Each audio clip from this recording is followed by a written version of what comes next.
What's the hardest thing about writing? Well, it's getting started. Maybe you're having a hard time coming up with a story idea, or you're stuck on where to take your story next.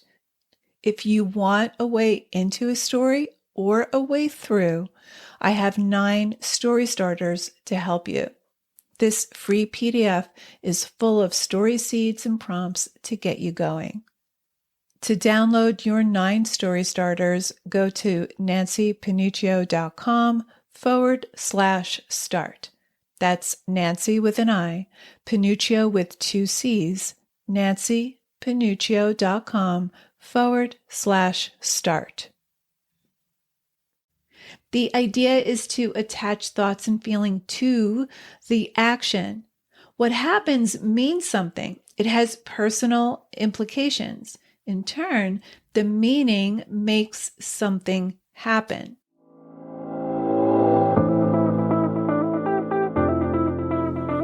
Writer Unleashed is for you, a writer who has a story you want to bring onto the page and into the hearts and minds of readers.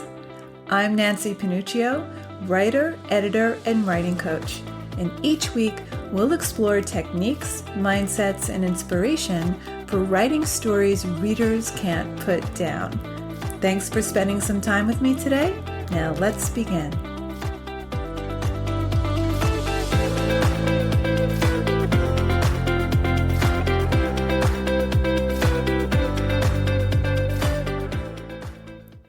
Often I'll get a manuscript in which a lot of dramatic events happen.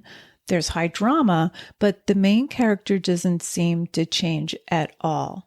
This is common with stories that rely more on plot. What happens in these stories is that character change is more like a sudden leap rather than a hard-won, gradual internal journey.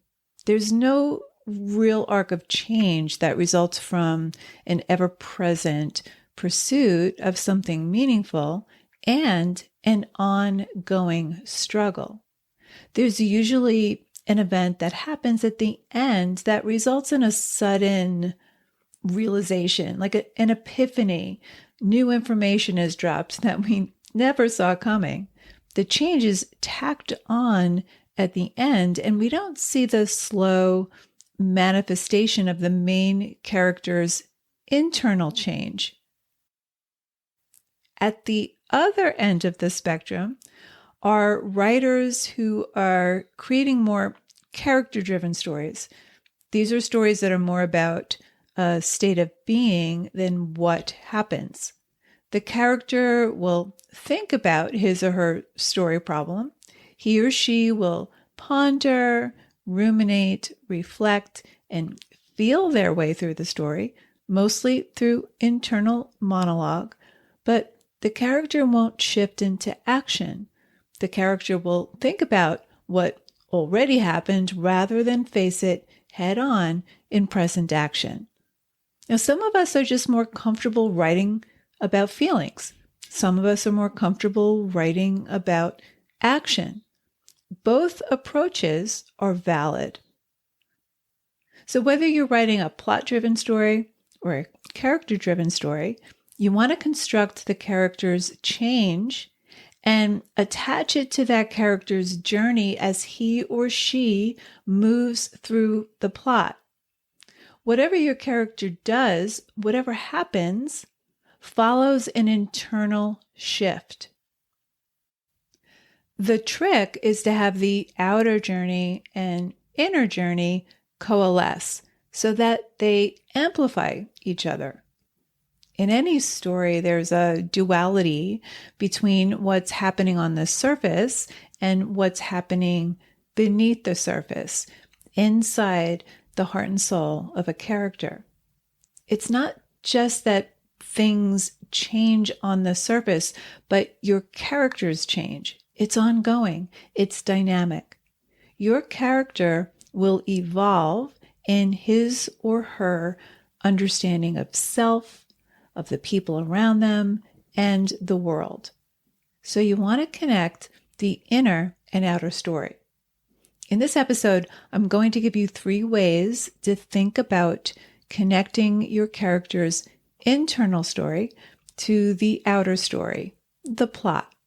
I'll give you some questions to explore, and we'll finish up with talking about how to bring both external and internal goals into each scene. So let's get right to it. Here are 3 approaches you can use to integrate the outer story with the character's inner story. Number 1, motive.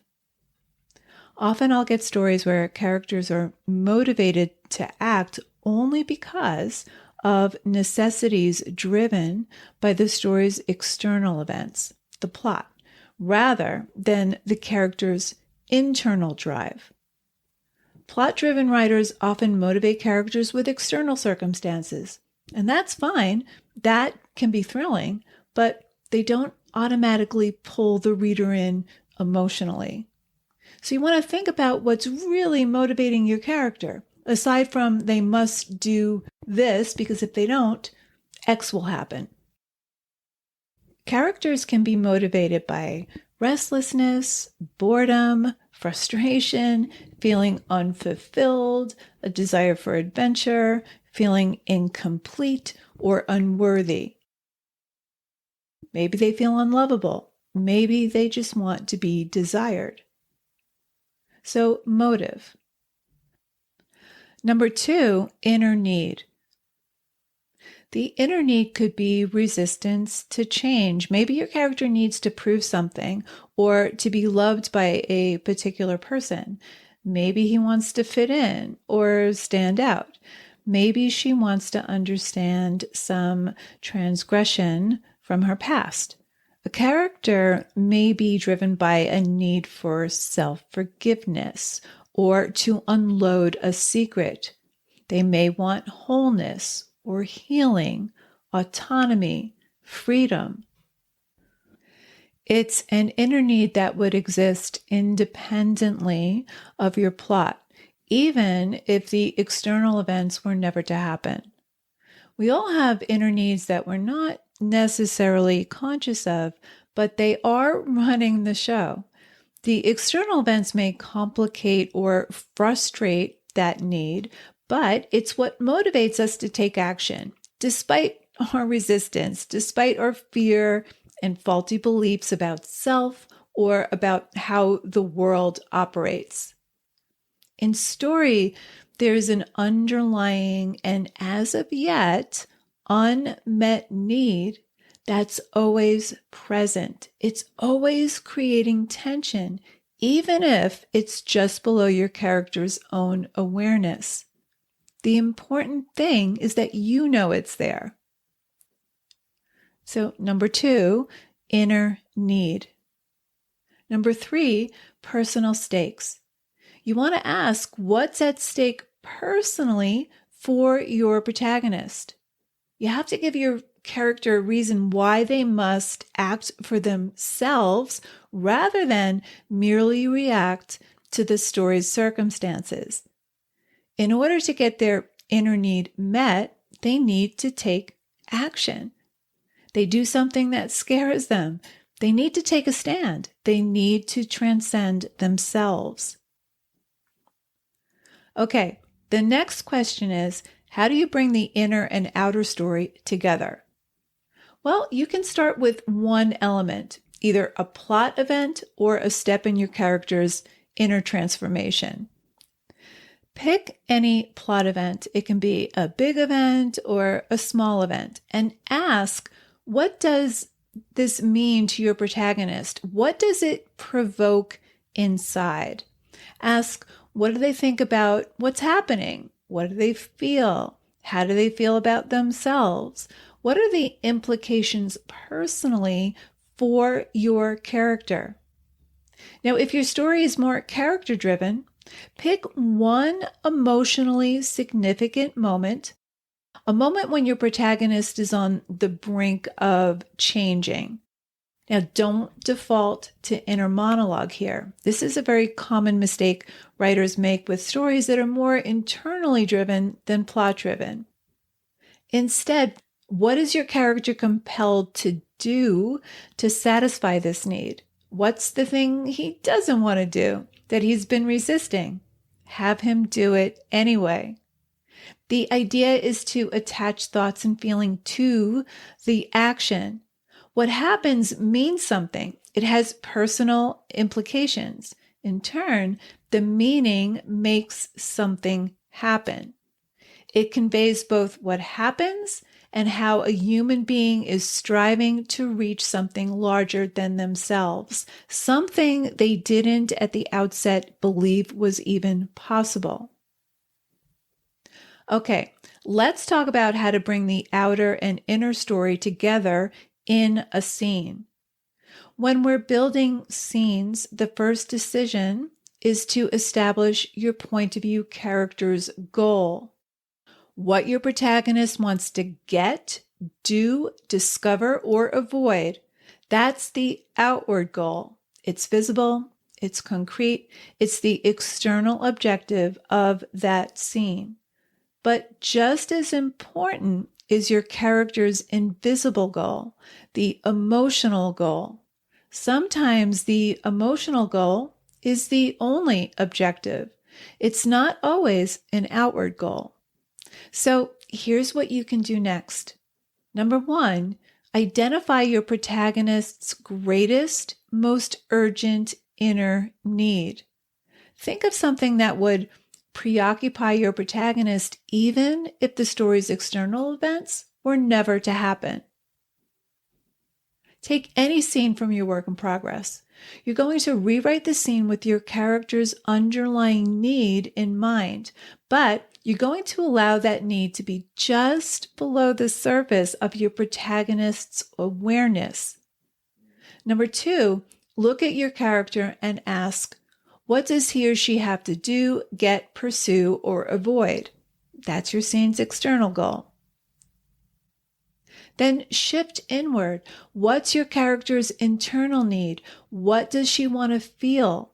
That's the emotional goal. Now, ask, what's pulling this character closer to or farther away from the emotional goal post in this scene? What's making it impossible to achieve? Who or what is getting in the way? And how does this character try to reach the emotional goal in spite of what's happening? Okay, let's wrap this up. The structure of a story doesn't rely on plot alone.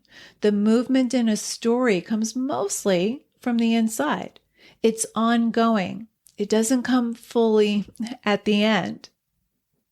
The most powerful stories connect the outer story, the plot, with the inner story, character. Here are 3 things to explore. Number 1, motive. Go beneath external motivations, the ones that are merely motivated by what happens. Number 2, inner need. Something that would preoccupy your character independent of any plot. Think of this as the engine of your plot. And number 3, personal stakes. This compels your character to take action despite fear, despite his or her own resistance. So what does your character stand to gain? What does your character stand to lose? What hangs in the balance? There's a feedback loop. In every scene, outward events lead inward and inner moments manifest in something outward. So there you have it. Thanks for hanging out with me today. And if you know any writers who need some support in their writing, please share this episode or the Writer Unleashed podcast in general. And if you love what you're listening to, subscribe on your favorite listening platform and please leave me a review. Reading how this podcast impacts your writing truly lights me up and helps me create topics for the show. Till next time, keep writing, and I'll talk to you soon.